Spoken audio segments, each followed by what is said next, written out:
અમૃતમ તુ વિદ્યા, Niranjan school, standard 11th commerce, subject account, part 1, chapter number 4, આમનોંધ એટલે કે જર્નલ. ઓકે વિદ્યાર્થી મિત્રો, લેક્ચરની શરૂઆત પ્રાર્થનાથી કરીએ. O God, guide me, protect me, illumine the lamp of my heart and make me a brilliant star. Thou art the mighty and powerful. हे ईश्वर, मेरा मार्गदर्शन कर, मेरी रक्षा कर, मेरे हृदय दीप को प्रदीप्त कर दे और मुझे एक दैदीप्यमान सितारा बना दे. तू शक्तिशाली तथा बलशाली है. જોઈએ તો Niranjan school and Manoj sir presents a unique way to learn account. નમસ્કાર વિદ્યાર્થી મિત્રો, standard 11th commerce, subject elements of account, જેમનો વિષય કોડ છે 154 એટલે કે નામાના મૂળ તત્વો. ચેપ્ટર નંબર 4, લેક્ચર નંબર 15 એટલે કે 15, created by Parmar Manoj. Okay વિદ્યાર્થી મિત્રો, પ્રકરણ નંબર 4 આમનોંધ એટલે કે જર્નલમાં આજે આગળ વધીએ. સ્વાધ્યાય એક્ઝામ્પલ નંબર 13 એટલે કે સ્વાધ્યાયનો દાખલા નંબર 13, પેજ નંબર 104 ઉપર છે વિદ્યાર્થી મિત્રો. બધા જ પ્રકારના વ્યવહારોનો દાખલો છે વિદ્યાર્થી મિત્રો. ચાલો જોઈએ બધા જ પ્રકારના વ્યવહારો. શ્રી મૌલિક શાહે શરૂ કરેલ શાહ ટ્રેડર્સના ધંધાના વ્યવહારો પરથી આમનોંધ લખો. 2014 જુલાઈ 1, ₹50,000 રોકડા, ₹20,000 દેવાદારો, ₹10,000 માલ સ્ટોક તથા ₹5,000 લેણદારો લાવી ધંધો શરૂ કર્યો. તો જો રોકડ, દેવાદાર, માલ સ્ટોક ઉધાર થશે, લેણદાર છે એ જમા થશે. તો પહેલી નોંધ જુઓ કઈ રીતના થાય છે. શ્રી શાહ ટ્રેડર્સની આમ નોંધ, તારીખ, વિગત, ખાપા, ઉધાર, જમા. 2014 જુલાઈ 1, રોકડ ખાતે ઉધાર 50,000, દેવાદારો ખાતે ઉધાર 20,000, માલ સ્ટોક ખાતે ઉધાર 10,000, તે લેણદારો ખાતે જમા 5,000. બરાબર, અને તે મૂડી ખાતે જમા. હવે કેટલી રકમ એ આપણે ગોતવાની. જો ઉધાર કેટલા થયા તો કે 50, 20, 70 ને 10, 80. જમા કેટલા થયા 5,000 લેણદારના. 80માંથી 5 બાદ કરો, કેટલા વધ્યા 75. જેટલા ઘટ્યા એ મૂડી તરીકે લાવ્યો કહેવાય. એટલે તે મૂડી ખાતે માલિક શાહ ટ્રેડર્સ, મૌલિક શાહ, બરાબર, તો તે મૂડી ખાતે 75,000 બાબત જે રોકડ, દેવાદારો, માલ સ્ટોક અને લેણદારો લાવી ધંધો શરૂ કર્યો તેના. ત્યાર પછી વિદ્યાર્થી મિત્રો નંબર 2, વિજયા બેંકમાં ₹20,000 રોકડ ભરી ખાતું ખોલાવ્યું. તો વિજયા બેંકમાં ખાતું ખોલાવ્યું છે વિદ્યાર્થી મિત્રો, એટલે બેંકનું નામ આવશે. બેંક ખાતે છે અહીંયા લખવાનું વિજયા બેંક ખાતે ઉધાર 20,000, તે રોકડ ખાતે જમા 20,000 બાબત જે વિજયા બેંકમાં ખાતું ખોલાવ્યું તેના. તો વિજયા બેંકમાં ખાતું ખોલાવ્યું તેના. ત્યાર પછી જુઓ 3 તારીખ, ₹20,000 માલ સુમૂલ પાસેથી 10% વેપારી વટાવ અને 10% રોકડ વટાવે ખરીદ્યો, અડધા નાણાં ચેકથી ચૂકવ્યા. હવે વેપારી વટાવ આપને ખબર જ છે બાદ થાય, પણ ચોપડે નોંધ ન થાય. તો 20,000ના 10% એટલે 2,000, 2,000 બાદ કરી દો. 2,000 કેમ ખબર પડી? તો 20,000 ગુણ્યા 10% કેલ્ક્યુલેટરમાં કરશો એટલે 2,000 આવશે. એ બાદ કરી દો એટલે 18,000. 10% રોકડ વટાવે ખરીદ્યો ને અડધા નાણાં ચેકથી ચૂકવા. હવે રોકડ વટાવનો નિયમ છે કે જેટલી ખરીદી કરી હોય એટલે કે જેટલા ચૂકવા હોય કે જેટલા મળ્યા હોય એના ઉપર જ રોકડ વટાવ ગણાય. તો અહીંયા અડધી રકમ ઉપર જ રોકડ વટાવ ગણાશે. તો અડધા એટલે 20,000ના અડધા નથી કરવાના, 18,000ના અડધા કરવાના, કારણ કે પેલા વેપારી વટાવ બાદ એટલે 18,000, એના અડધા 9,000, 9,000ના 10% એટલે ₹900 થશે. બરાબર, ચાલો જોઈએ ત્રીજી એન્ટ્રી કેમ થશે. ખરીદ ખાતે ઉધાર પહેલા 18,000, 20,000ની ક્યાંય નોંધ આવે નહીં.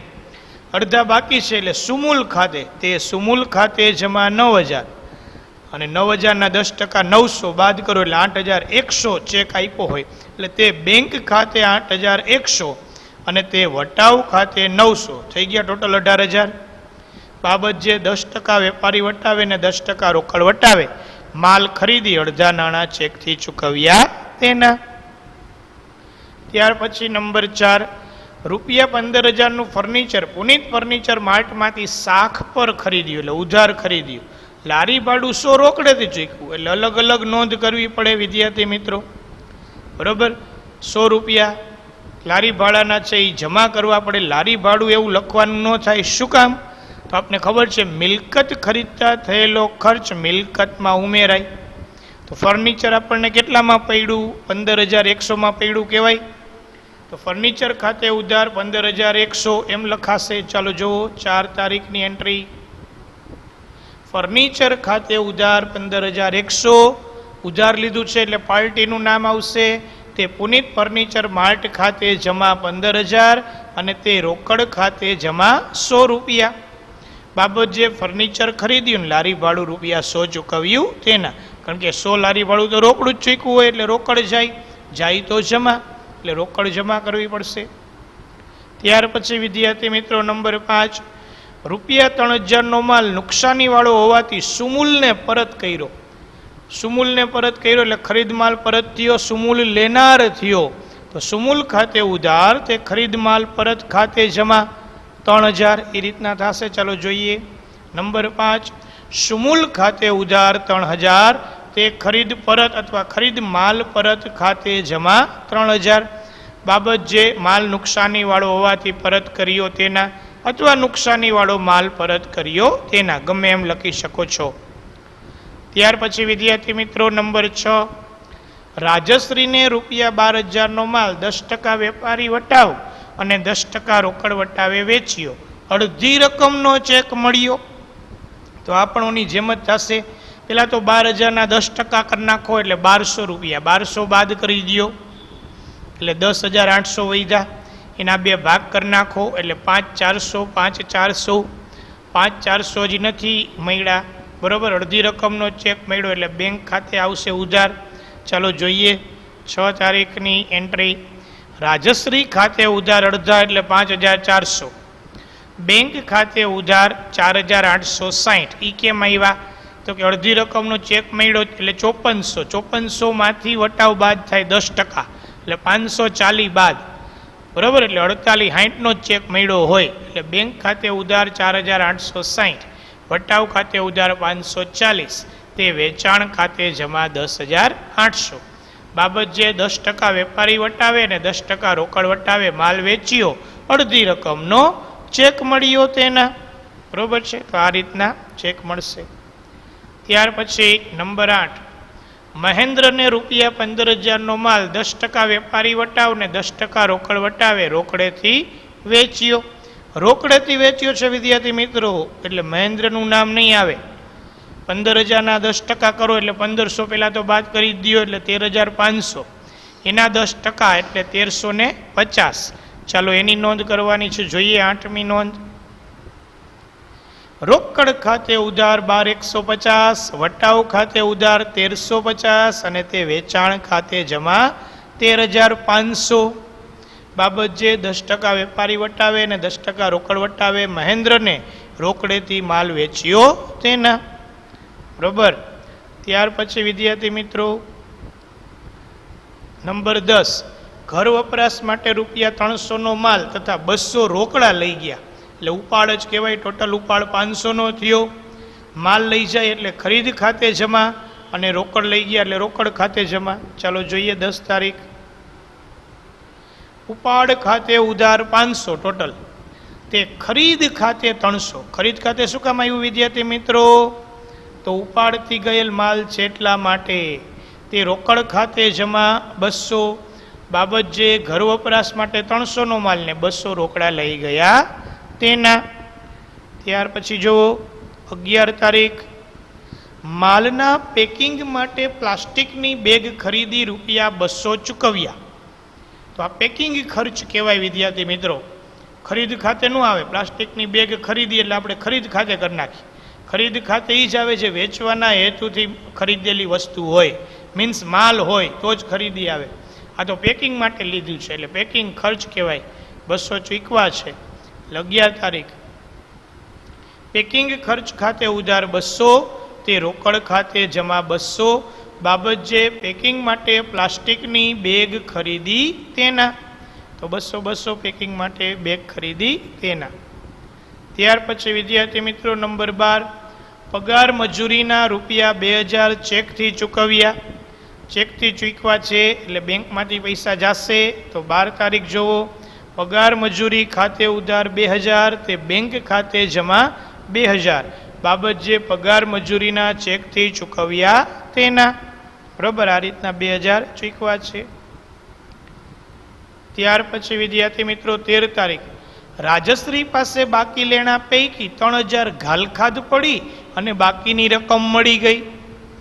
તો જો રાજશ્રીને 12000નો માલ 10% વેપારી વટાવે વેચ્યો તો, બરાબર, 12000ના 10% બાદ કર્યા હતા એટલે કેટલા હતા? 10800. એના અડધા આપણે કર્યા હતા એટલે 5400 હતા ને. તો જુઓ 6ઠી તારીખમાં રાજશ્રી ખાતે ઉધાર 5400 બોલતા હશે. 5400 રાજશ્રી પાસે આપણે માગતા હતા, એમાંથી 300 નો મળ્યા તો કેટલા મળ્યા હોય? 5100નો ચેક મળ્યો હોય. બરોબર, તો ચાલો જુઓ 13 તારીખની એન્ટ્રીમાં 13 તારીખ રોકડ ખાતે ઉધાર 5100, ઘાલખાદ ખાતે ઉધાર 300, તે રાજશ્રી ખાતે જમા 5400. 5400 આપણે માગતા હતા એની પાસે. બાબત જે બાકી લેણા પૈકી માંડીવાળિયા 300 અને બાકી રકમ મળી તેના. બરોબર. ત્યાર પછી 14 તારીખ ધંધામાં વધુ નાણાંની જરૂર હોવાથી એક્સિસ બેંકમાંથી રૂપિયા 25000ની 12% વ્યાજની લોન લીધી. લોન લીધી વિદ્યાર્થી મિત્રો, બરોબર. લોન લઈએ એટલે રોકડ આવે, પણ અહીંયા બેંકમાંથી લીધી છે એટલે રોકડ નહીં આવે, બેંકમાં પૈસા આવશે. તો જુઓ 14ની નોંધ, 14 તારીખ બેંક ખાતે ઉધાર 25000, તે 12%ની એક્સિસ બેંકની લોન ખાતે જમા 25000 બાબત જે એક્સિસ બેંક પાસેથી લોન લીધી તેના. ત્યાર પછી જુઓ 15 તારીખ આગમાં રૂપિયા 2000નો માલ નાશ પામ્યો, જેનો વીમા કંપનીએ રૂપિયા 1500નો દાવો મંજૂર કર્યો. આગથી બળી ગયેલ માલના રૂપિયા 200 ઉપજ્યા. બરોબર, તો કોઈ પણ રીતે ગયેલો માલ ખરીદ ખાતે જમા 2000 કરશું. વીમા કંપનીએ 1500નો દાવો મંજૂર કર્યો એટલે વીમા કંપની ખાતે 1500 કરશું, પ્લસ 200 ઉપજ્યા એટલે રોકડા આવ્યા. રોકડ ખાતે 200 એટલે 1500 ને 200 1700 તો આવી ગયા. તો નુકસાની કેટલી ગઈ? 300 રૂપિયાની સીધી જ વાત છે. 2000માંથી 1700 બાદ, તો આગથી નુકસાન 300 આપણે ઉધાર કરવું પડશે. ચાલો જોઈએ 15 તારીખની નોંધ. આગથી થયેલ નુકસાન ખાતે ઉધાર 300. હવે આ વિદ્યાર્થી મિત્રો ત્રણેય આડાવડા લખો જ ચાલે. પહેલા તમે એમ લખી નાખો વીમા કંપની ખાતે ઉધાર 1500, પછી રોકડ ખાતે ઉધાર 200, પછી આગથી થયેલ નુકસાન ખાતે ઉધાર 300. એમ લખો તોય હાલે, રોકડ પહેલા લખો તોય ચાલે. બરાબર, ઇન્ટરચેન્જ ચાલે. ઉધાર 3 છે એમાં હો. તે ખરીદ ખાતે જમા 2000 બાબત જે રૂપિયા 2000નો માલ આગમાં નાશ પામ્યો, રૂપિયા 1500નો દાવો વીમા કંપનીએ મંજૂર કર્યો અને બળી ગયેલ માલના રૂપિયા 200 ઉપજ્યા તેના. ત્યાર પછી વિદ્યાર્થી મિત્રો 16 તારીખ પુત્રના જિંદગીના વીમા પ્રીમિયમના રૂપિયા 450 અને આગના વીમાનું પ્રીમિયમ 550 બંને ચેકથી ચૂકવું. એટલે બેંકમાંથી પૈસા ગયા. બરાબર, પુત્રની જિંદગીનું વીમા પ્રીમિયમ એટલે ઉપાડ કહેવાય. આગનું છે એ ધંધાનો ખર્ચ છે. ચાલો જોઈએ 16 તારીખની નોંધ. તો ઉપાડ ખાતે ઉધાર 450, આગના વીમા પ્રીમિયમ ખાતે ઉધાર 550, તે બેંક ખાતે જમા 1000, કારણ કે બંને ગયું છે તો બેંકમાંથી જ. બાબત જે પુત્રના જિંદગીના અને આગના વીમાનું પ્રીમિયમ ચેકથી ચૂકવ્યું તેના. તો આ ચેકથી ચૂકવ્યું તેના. ત્યાર પછી 18 તારીખ નિરમા કંપનીએ 30 નંગ સાબુની ગોટી નમૂના તરીકે મફત આપી, જે રૂપિયા 250માં વેચી દીધી. હવે જો મફત આપી એની કાંઈ નોંધ ન થાય, પણ 250માં વેચી એટલે રોકડા તો 250 મળ્યા ને. તો એની નોંધ થશે. તો 18 તારીખની નોંધ, રોકડ ખાતે ઉધાર 250, તે વેચાણ ખાતે જમા 250. બાબત જે નમૂના તરીકે મળેલ માલ વેચ્યો તેના, ટૂંકમાં જ લખી નાખવાનું. ત્યાર પછી 20 તારીખ, રાજશ્રી પાસેથી ઘાલકાત પરતના 100 મળ્યા. હવે વિદ્યાર્થી મિત્રો આ ખાસ યાદ રાખજો, ઘણા રાજશ્રી ખાતે જમા કરી નાખે છે, નહીં, ઘાલકાત પરત ખાતે જમા થશે ને રોકડા જ આવે, આ યાદ રાખવાનું. રાજશ્રીનું ખાતું તો આપણે બંધ જ કરી દીધું ને આગળ 5400 રૂપિયાથી, એટલે પાછું રાજશ્રી ખાતે જમા નહીં કરવાનું. એટલે જો આમ નોંધ થશે 20 તારીખની, રોકડ ખાતે ઉધાર 100 રૂપિયા, તે ઘાલખાદ પરત ખાતે જમા 100 રૂપિયા. બાબત જે રાજશ્રી પાસેથી ઘાલખાદ પરતના મળ્યા તેના, તો આ રીતના 100 રૂપિયાની નોંધ કરી નાખવાની છે. ત્યાર પછી જુઓ વિદ્યાર્થી મિત્રો 25 તારીખ, એક્સિસ બેંકની લોન પર 250 વ્યાજ બેંકે વસૂલ કર્યું. તો બેંક વ્યાજ એ આપણો ખર્ચ કહેવાય, એના ખાતે ઉધાર કરશું. જુઓ 25 તારીખ, લોનના વ્યાજ ખાતે ઉધાર 250, તે એક્સિસ બેંકની લોન ખાતે જમા 250. બાબત જે એક્સિસ બેંકે લોનનું વ્યાજ વસૂલ કર્યું તેના. ત્યાર પછી જુઓ 28 તારીખ, અંગત મકાન ધોળવાનો ખર્ચ 2000 તથા દુકાન ધોળવાનો ખર્ચ ₹1000. હવે ધોળવાનો એટલે રંગ રોગાન કરવાનું. પેલા આવા એશિયન પેન્ટના આવા કલર જુદા જુદા નહોતા, ચૂના જતા, એટલે ચૂના મારી દે. એટલે કે શું કર્યું તો કે ધોરું કરી નાખ્યું મકાન આખું, બરાબર. એટલે ધોળવાનો ખર્ચ કહેવાય. એ 2000 ને દુકાનનો 1000. અંગત છે એટલે ઉપાડ, દુકાન છે એટલે એ ધંધાનો ખર્ચ, મરામત ખર્ચ કહેવાય આને વિદ્યાર્થી મિત્રો. 28માં જોઈએ ચાલો. 28 તારીખ, ઉપાડ ખાતે ઉધાર 2000, કારણ કે મકાન છે. દુકાન ખર્ચ ખાતે ઉધાર 1000, દુકાન ધોળવાનો ખર્ચ એટલે મરામત ખર્ચ લખી શકો છો તમે. તે રોકડ ખાતે જમા 3000. બાબત જે અંગત મકાન અને દુકાન ધોળવાનો ખર્ચ થયો તેનો.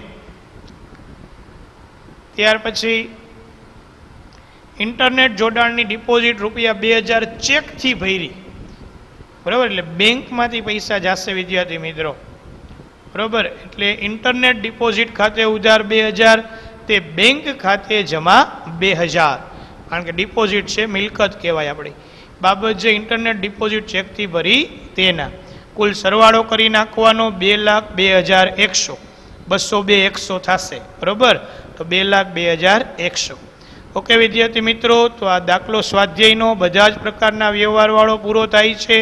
તમારે પેલા આ દાખલો વ્યવસ્થિત રીતે લખી લેવાનો છે. એની નીચે ગણતરી આપી છે, સમજૂતી કરીને એ પણ તમારે લખવાની છે, એટલે તમને ખબર પડે કેવી રીતની આ ગણતરી હતી. તારીખ 3 જુઓ, મોઢે તો મેં તમને ત્યાં સમજાવી છે. 20,000નો માલ હતો, 2,000 વેપારી વટાવ 10% લેખે થાય, એટલે 18,000 ખરીદ ખાતે થાય. એના અડધા અડધા કર્યા એટલે 9,000. 9,000 સુમૂલ ખાતે આવે, 9,000માંથી 10% પાછો રોકડ વટાવ એટલે 900 બાદ, એટલે 8,100 બેંક ખાતે આવે. તો 3જી તારીખની એન્ટ્રીમાં આ રીતની ગણતરી દર્શાવવાની છે, એટલે છેલ્લે કરી નાખજો આખો દાખલો પૂરો થાય પછી, બરાબર. હોમવર્કની અંદર વિદ્યાર્થી મિત્રો ઉદાહરણ નંબર 11 પેજ નંબર 79 ઉપર છે. આવો જ દાખલો છે બધા જ પ્રકારના વ્યવહારનો. તમારે આ દાખલો લખાઈ જાય પછી આ હોમવર્કમાં ઉદાહરણ નંબર 11 કરવાનું રહેશે. Thank you very much for watching this video.